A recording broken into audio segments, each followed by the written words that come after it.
If you're ever offered a job that sounds too good to be true, remember my voice, because if you're not careful, you'll end up where I did, tied to a table waiting for a knife to fall. I never planned to leave the city, but a few months ago an email landed in my inbox, an offer too good to ignore. A small agricultural co-op in Montana was looking for someone to manage their accounts. Good salary, free housing, a peaceful community, as the message called it. I told myself it might be a nice reset, get away from the noise, the people, the rent that ate half my paycheck. They paid for my bus ticket. When I stepped off in a little roadside town, a man in a faded baseball cap was waiting for me. He said he'd been sent to drive me to the farm. He was friendly, the kind of friendly that felt measured, like he'd memorized lines from a script. The drive was quiet at first, then the paved road turned to gravel. The sun started to sink, painting the sky in dirty orange streaks. When we finally stopped, it wasn't in any town. It was at the edge of a field in front of a massive old barn. Inside, it wasn't what I pictured. Instead of dust and hay bales, the place was swept clean. Bare bulbs hung from the rafters, buzzing faintly. Long tables were set up under a loft strung with garlands of dried flowers. People were already gathered, 20, 30, some dressed in work clothes, others in neat button-downs like they'd come from Sunday service. Everyone smiled when they saw me. Too much, the kind of smile that doesn't reach the eyes. I kept telling myself it was just small-town hospitality. They said they wanted to welcome me properly before we talked business. They poured wine into a wooden cup and urged me to drink. I took a few sips. The taste was strange, sweet at first, then bitter. My tongue felt heavy. The air around me began to shimmer. Laughter drifted in from somewhere. Then the sound warped, distant. I remember someone standing behind me, a hand on my shoulder, the click of a door, then nothing. When I woke, I knew I wasn't in the barn anymore. The air was thick and wet like the inside of a cave. Torchlight flickered against stone walls covered in black fabric. Symbols, painted in deep red, sprawled across the cloth in crooked circles and jagged lines. I was lying on a low, sweet cold against my back. My arms and legs, they weren't tied, but they wouldn't move. I could feel them, but they felt like someone else's limbs. A low hum rolled through the air. Not a machine. Voices. Dozens of them speaking in a language I didn't recognize. Above me, 7 figures in long black robes stood on a raised platform carved from the rock. Their masks were bone white, stretched into sharp, inhuman grins. I tried to scream. My throat moved, air came out, but no sound. Then one of them broke from the circle and came closer. The mask tilted down toward me, and in the hollow space behind it, I caught the faintest reflection of eyes. He leaned close, his voice was low, almost lost in the chanting. "Don't move. Don't try. Wait for me." A sharp sting in my arm, a needle sliding under the skin. "It'll take time, don't give yourself away." And then he was gone. The chanting deepened, the rhythm shifting. One of the robed figures stepped forward, holding a dagger that caught the firelight like it was wet. I tried to force my muscles to respond. My fingers trembled, but my arms stayed dead. My heartbeat hammered against my ribs. The masked man who'd spoken to me wasn't looking my way anymore. The blade lifted high above me, and I realized, if the drug didn't wear off now, I wasn't leaving this place alive. The chanting swelled until it pressed against my skull. The figure with the dagger stepped closer. From where I lay, I could see the blade's edge, chipped, stained dark near the hilt. Heat flushed up my neck, but my body stayed frozen. Every second felt stretched thin, each heartbeat a sharp knock in my ears. I could almost bend my knees, but they might as well have weighed 100 pounds. The others in the chamber began stamping their feet in rhythm. 7 masked figures on the platform above me. Below them, the rest of the crowd, maybe 40, 50 people, swaying, whispering, clutching each other's hands. Their faces half lit by the fire in the wall sconces, eyes shining like wet gliss. The man with the dagger raised his arms, the chanting cut off all at once. A different voice rang out, deeper, commanding. I couldn't understand the words, but the way the crowd murmured in response. It was like they were answering a prayer. Then, motion in the corner of my eye. The masked man who'd spoken to me earlier stepped to the edge of the wall, snatched a torch from its holder, and hurled it at one of the hanging drapes. For half a second, nothing happened. Then the cloth ignited in a rippling sheet of orange, flames racing up like they'd been waiting for a spark. The firelight exploded across the cavern, throwing jagged shadows onto the stone. People screamed. Some tried to beat at the flames, others shoved toward the tunnel entrances. A woman fell and vanished under a wave of trampling feet. The masked man was suddenly at my side. His hands slid under my arms, jerking me upright. My legs buckled. I couldn't keep up with him at first, stumbling like a puppet on half-cut strings. We pushed toward a narrow passage cut into the wall. Twice someone blocked us.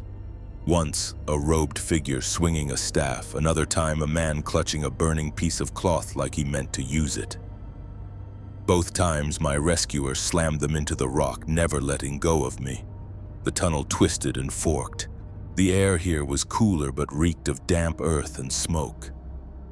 Behind us, the roar of the fire mixed with shouts, some frantic, some furious. At one fork, he yanked me left, only for us to slam into a dead end. We spun back, nearly colliding with 2 cultists spilling from another tunnel. One of them lunged. My rescuer drove a knee into his gut and shoved him aside, dragging me forward. Finally, a faint rectangle of light appeared above, a trap door. He scrambled up the narrow incline, hauling me with him. The wood was bolted from our side, the metal was hot under his fingers. He threw the bolt, the trapdoor swung upward, and cold night air hit me like a slap. Outside, a dark field stretched away under the stars, no buildings, no road, just an open field stretching into darkness. We slid down the slope, boots tearing through weeds. Behind us, smoke curled up into the night, carrying the muffled roar of panic. He didn't speak, just kept a grip on my wrist, pulling me across the uneven ground until the field gave way to a line of thin trees, branches clawed at my arms as we pushed through. Somewhere ahead, the faint hiss of tires on asphalt. When we broke from the tree line, a narrow 2-lane highway stretched left and right, empty. He glanced one way, then the other, eyes catching the glint of headlights far off in the distance. He stepped out, raising his arm, and the oncoming vehicle slowed, swerving slightly in surprise. Before it stopped completely, he turned to me. There was something urgent in his voice. Not loud, but heavy enough to root me in place. "Get in, don't look for me." The car rolled to a stop, a dusty sedan with a man in his 40s behind the wheel. Before I could turn back, my rescuer was gone. Swallowed by the darkness, the driver cracked his window. I must have looked like hell, because his face tightened immediately. I told him, breathless, shaking, to please call the police. The hum of the tires, the cold air through the open window, and the adrenaline still burning in my veins all blurred together. I don't remember the sirens. I don't remember the paramedics, just the overwhelming relief of the car slowing, the door opening, and hands, steady human hands, lifting me out. After that, everything went dark. When I woke, the room wasn't white. It was beige, too warm, too quiet. For a moment, I thought I was still underground. Then I saw the IV drip, the curtain drawn around my bed, and the two uniformed officers stationed by the door. The older one told me I'd been found on the highway, half conscious, in shock. That I was safe now, that I should rest and answer questions later. But the word safe didn't sit right. Safe was what you told a child after a nightmare. Safe meant nothing if the nightmare was still real. I barely slept that night. Every time I closed my eyes, I was back there. The heat of the torches, the press of bodies in the shadows, the slow, deliberate raising of the blade. I'd wake with my hand clenched, fingernails cutting into my palm. The next morning, the officers were gone. In their place was a man in a dark suit carrying a folder under one arm. He didn't knock, just stepped in and closed the door behind him. He sat in the chair beside my bed. For a long moment he didn't speak, just studied me as if deciding where to start. Then he said quietly, "You don't know me, but last night I pulled you out of there." It took a second for my brain to connect the voice in the dark field, the one I'd followed without question. "My name is Jason. I'm with a federal task force. My assignment was to document the involvement of several elected officials in what they claimed was a cultural preservation group. We believed they were laundering funds and using the cover of their festivals to funnel money and influence. We were wrong about one thing. We thought the rituals were theatrical. Last night proved otherwise." He explained it in pieces, like he didn't want to drop the whole weight on me at once. The group had been operating for decades in that town, restoring old barns, holding heritage nights, staging historical reenactments. Locals thought it was quaint, outsiders thought it was good for tourism. But buried in all the pomp was a belief older than any of the buildings they'd restored, that rare astronomical alignments demanded a living sacrifice. Only a small inner circle took that part literally. The rest believed it was symbolic. A goat's blood on the altar, a chant, a feast. But last night was different. The planetary parade wouldn't happen again for decades. They had chosen someone who fit the parameters of an offering described in their oldest texts. Me.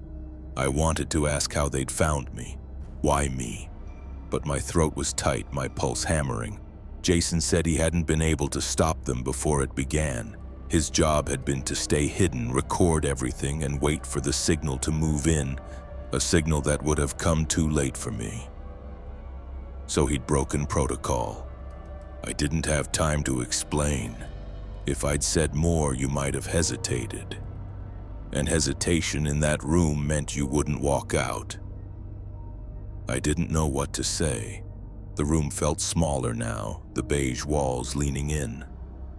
Jason leaned forward, voice low. "Some of the people in that cavern were officials. Some of them you'd recognize from the news. We have enough to ruin them, but not enough to keep all of them in custody. The rest, they're going to disappear for a while, and if they think you can identify them, they'll find you." That's when he explained the protection program. It wasn't about courtrooms and justice. It was about making me vanish before they could try again. Outside, the hallway hummed with hospital noise, carts rolling, phones ringing. Inside, I felt like I'd already been buried. Jason left without a word, just a look that somehow carried both warning and reassurance. I didn't see him again. By morning, the uniforms had changed. No more small-town cops, no detectives scribbling in notepads. 2 men in dark suits walked in, flashing badges I'd never seen before. They didn't waste time with pleasantries. One of them, older, gray at the temples, spoke in that slow, measured tone of someone used to delivering bad news. "Ms. Carter, some of the individuals involved have been detained. Others are at large. For your safety, you'll be placed under federal protection. We ask for your full cooperation." It wasn't a choice. The rest of that day blurred into a series of signatures, brief explanations, and clipped reassurances. I was told there'd be a new name, a different state, a life far from here, no contact with the past, no trace of the woman who'd gone looking for a job and ended up in a torchlit cavern. The rules were for my safety, but the truth was, they were also for control. When they finally moved me, the place they chose was painfully ordinary. The kind of town where the loudest thing at night was a barking dog 2 streets over. My new life came with a small rental house, a prepaid card, and a phone number I could call only if the world truly fell apart again. And then there was the quiet. At first it felt like safety. Then it began to feel like isolation. The silence made me remember more than I wanted. The smell of burning fabric, the heat of the flames at my back, the weight of that moment when I thought the knife would come down. I would wake in the dark, convinced I heard chanting, only to realize it was the refrigerator's low hum. I became 2 people. The woman in the mirror with the new name who waved to neighbors and paid bills on time, and the other one trapped forever in that cavern, waiting for someone to give her a signal to move. I don't talk about it. Not to the neighbors, not to the clerk at the grocery store, and definitely not to whoever I'm supposed to be now. But I'm writing this because I know how it started for me. An ad, a promise, easy money in a rural town I'd never heard of. If you're listening to this, I want you to remember, sometimes the opportunity you're offered is the trap. If you're lucky, you'll just lose the job. If you're not, you'll lose your name, your life, and spend every morning waking up as someone else. And the worst part is, some days you'll wish they'd just left you in the dark.